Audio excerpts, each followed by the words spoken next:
Bujumbura TV USA. Tuko hapa katika kazi ya kufuka makuku, hiyo anaitwa kulaye. Sasa tuna kijana anafuatilia hii kazi hapa, tunataka tumuulize namna gani anafanya hii kazi, kwa sababu tumeona makuku iko hapa mingi na tunaona kama ni kazi nzuri inaweza kusaidia jamii.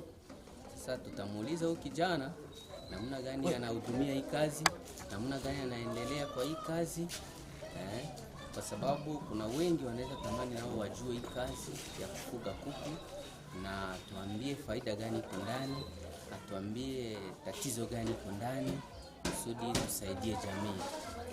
Asante. Direct na USA, Bujumbura TV USA. Karibu kijana. Jina lako nani? Naitwa Wabenga Daniel. Okay, Wabenga Daniel.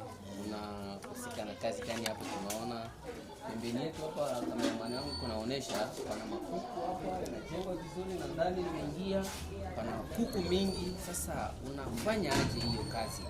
Unaidhibiti aje? Kwa sababu sio kazi ndogo. Unaweza kutuambia na watu wenye wako natizama Bujumbura TV USA and direct wajue kitu gani kijana Daniel anafanya hapa kwa ajili ya kuku? Unaweza kuwafasiria? Ndio, naweza kuwafasiria kwa sababu siri ya kuku ina siri nyingi sana, na kuna changamoto nyingi zinatokea kwenye ufugaji. Cha kwanza unatakiwa kujua unafanya kazi ambayo unajua. Unatakiwa ujue kwanza ni kazi nataka kuanza, ni kitu gani chenye natakiwa kufanya ili niweze kufikia kwa site. Mimi ni mfugaji wa kuku. Nilianza mbele nianze hii kazi, nilianza kusoma.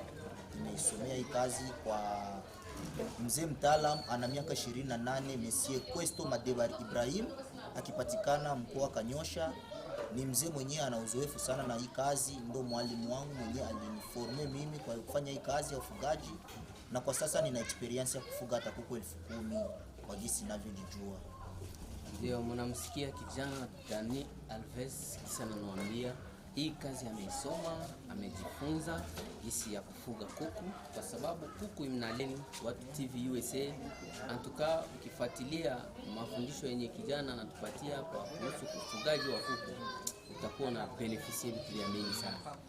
Anakuambia ana uwezo hata ya kudhibiti ya kufuga kuku 1,000. Sasa tutaweza kumuuliza hapa unafuga kuku ngapi? Uko nayo kwanza hapa. Kwa nimeingia ndani, nimekuta kuku nyingi hapo ndani. Watazamaji huko ndani tawaonesha kwenye video. Huko ndani pana kuku, hapa nje pana kuku, huko pembeni pana kuku.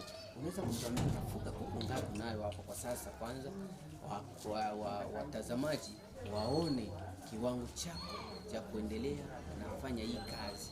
Unaweza kuambia hapa tuna kuku 126 au ni kuku wanaitwa kwa ni mbegu ya mpya ilitokea nje inaitwa broiler, na tuna kuku wa kishenzi hapa ni 25, na kuna wengine wawili ambao wametoka mayai juzi, mmoja na watoto 8, mwingine na mtoto mmoja. Na huyo mtoto mmoja, yani tumefanya hivyo kwa sababu tunaokopea ni wengi na tunaweza kuwafuga wote wakakuwa kwa hali nzuri.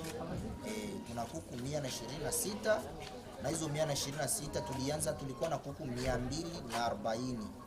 Zote tumezilea, zimekuwa kwa usalama na tumeshauzisha zimoja, na hapa tumebakia na kuku, yani kwa kifupi ni mafemale, kuku za namke zenye zinatupatia mayai. Ndio, asante sana ndugu yangu. Nikizani watazamaji wa Bujumbura TV USA mko mnasikia kijana mdogo anadhibiti hiyo ufugaji na inamuendelesha kimaisha, anafanyikiwa vitu vya mingi. Ndio maana ni kazi yenye tunaweza tukaimiza vijana wenye wako wanakuja wawe na esprit ya creativity, kwa sababu kijana anatuonesha kama hata kama hakwenda kutumika kwenye biro, ana biro yake hapo, ana kampuni hapo, anajihusisha yeye mwenyewe anatumika. Unaweza kutuambia unatumikishwa watu hapa ama wewe mwenyewe ndio unatumika hii kazi? Na watumishi wawili. Mtumishi mmoja anaitwa kwa jina la Monsieur Richard, mwingine anaitwa kwa jina la Monsieur Edouard. Hao watumishi wangu walikuja, walikuwa wajui kazi.